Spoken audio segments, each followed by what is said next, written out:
बख्शिश दे सब हीले, कर कर के बख्शाई जावन घड़ घड़ नवे वसीले। अंदर बैठा पाप दा फनियर केड़ा जोगी कीले।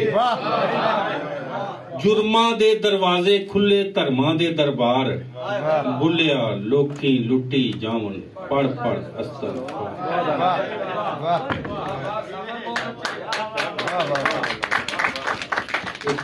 नज़म बुलिया कूड़ दी गड दे जूले थले साडी धौन। बुलिया कूड़ दी गड दे जूले थले साडी धौन।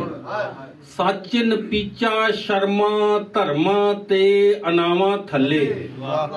धरती दे रब आए पैने आप बलावा थले। सूरज लुकण मीटी खेडे धुप्पां छावां थले। अपनी भलक दे आपां वैरी सानू दसे कौन। बुलिया कूड़ दी गड दे जूले थले साडी धौन। बुलिया आई सूरतों किस तरह सच्चे होके रहिए। बुलिया आई सूरतों किस तरह सच्चे होके रहिए। अज भी राम रहीम दे रौले पाउंदे लोक मनाखे। इन्हां नूं हूरां दे सुफने होण ना देन सजाखे। सुमन बुकमन होया नूं कोई आखे ते की आखे। गल सुनन ते समझन गल नूं नहीं सुनदे की कहिए। बुलिया आई सूरतों किस तरह सच्चे होके रहिए।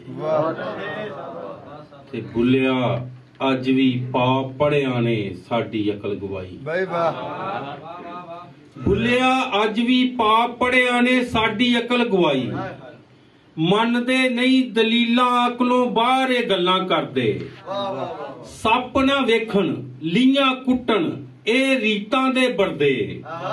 इन्हां अगे कुसक ना सकीए काफर होण तो डरदे। डर दोजख दा पूरी जावे सोचां दी डुंगियाई। बुलिया अज भी पाप पढ़िया ने साडी अकल गवाई। बुलिया मेरी बुक्कल विचों किस तरह निकले चोर।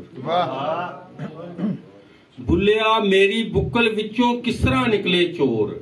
आल दवाले मुल्ला काजी मैं विचकार खलोता। जरम धर्म दा कैदी बन के पब्बा भार खलोता। सच दा वैरी ढिड दा कुत्ता पहरेदार खलोता। गल पिया ढोल जे लाउणा चाहां पै जांदा ए शोर। बुलिया मेरी बुक्कल विचों किस तरह निकली।